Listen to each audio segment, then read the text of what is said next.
Olá, aqui é o Animus. Espero que esteja gostando do conteúdo desse livro. Seguimos agora para o capítulo 2 e 3.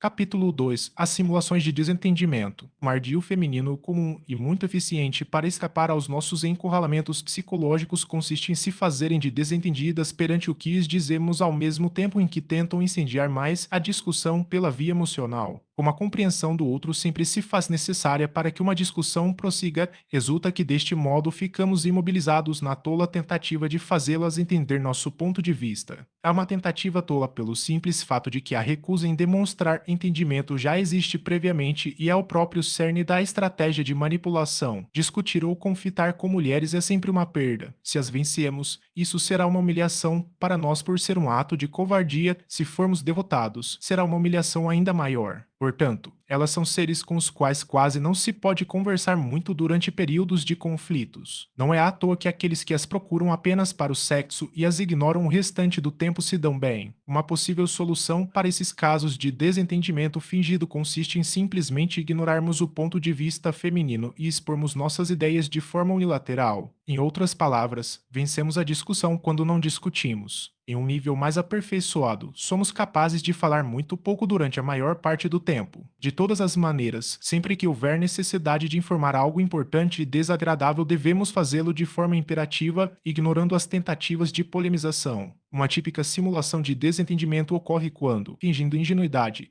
as espertinhas fazem de conta que não percebem as explícitas intenções dos machos que a rodeiam, recusando-se a reconhecer as implicações de suas atitudes escusas e tolerantes com relação aos mesmos. Nota do autor. Convém lembrar que, como os homens não são santos, eles sempre possuem segundas intenções e isso não é surpresa para ninguém. Aí reside um dos motivos para o ciúme dos maridos e namorados quando suas parceiras resolvem estreitar a intimidade com um amigo sem maldade. Ao simular a ingenuidade, ficam a salvo de qualquer desmascaramento. O desentendimento simulado as protege contra um confronto lógico direto de ideias, o que as obrigaria a reconhecerem seus erros. Impede que descubramos quais são seus limites de compreensão e, deste modo, nos imobiliza. Novamente, encontramos aqui razões para sermos indiferentes em relação ao que pensam e para não nos apaixonarmos. Sendo desapaixonados, seremos indiferentes. Sendo indiferentes, nossa paciência se multiplicará ao infinito e não teremos medo de criar uma situação definitiva. Situações difíceis como essas são verdadeiros quebra-cabeças emocionais e, mais uma vez, somente podem ser resolvidas mediante a tomada de decisões unilaterais e encurralantes que as deixem sem saída. Capítulo 3: A transferência das decisões. Aquele que decide algo sempre é o responsável pelas consequências de sua decisão. Sabendo disso, sua parceira, se for uma das espertinhas que estamos tratando, se recusará a assumir posturas definidas na relação, preferindo manter-se na ambiguidade dos comportamentos contraditórios e de duplo sentido. A incoerência na forma delas nos tratarem, mas não nas formas de nós, os homens, as tratarmos espertinhas. Lhes interessa muito por mantê-las no controle enquanto afundamos no inferno da dúvida. Para preservarem a indefinição e, assim,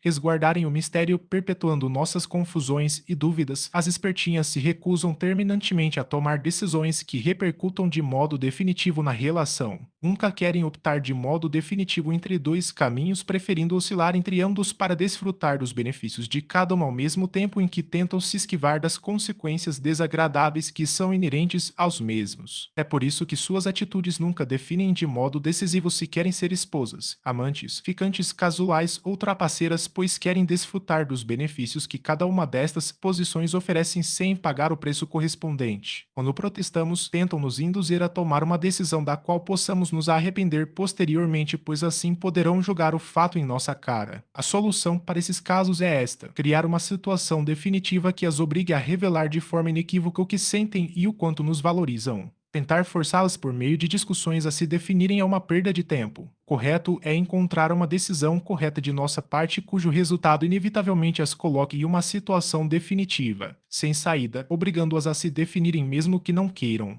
Em seguida, devemos comunicar tal decisão de forma unilateral, recusando totalmente a discussão. Como regra geral, as mulheres espertinhas costumam retirar-se da relação sem desligar definitivamente o homem, pois querem mantê-lo preso posteriormente. Para tanto, evitam assumir explicitamente a responsabilidade que lhes cabe pelo fracasso, dando a entender que estão se retirando por nossa culpa. Realizam engenhosas manobras para caírem fora, mas manterem o trouxa aprisionado. Esta a razão pela qual quase nunca têm o valor de dizer em nossa cara, de forma clara, objetiva e definitiva, que não nos querem mais, que não sentem mais nada, etc. Sabem que, se o fizerem, seremos beneficiados porque poderemos dar outro rumo às nossas vidas. É uma atitude desonesta, pois impede que viremos a página do livro e sigamos tranquilamente o nosso caminho. Querem ser lembradas posteriormente, querem sentir e poder dizer que é um idiota rejeitado que ainda as ama. A transferência das decisões ao outro é um ótimo mecanismo para a satisfação desse egoísmo sádico.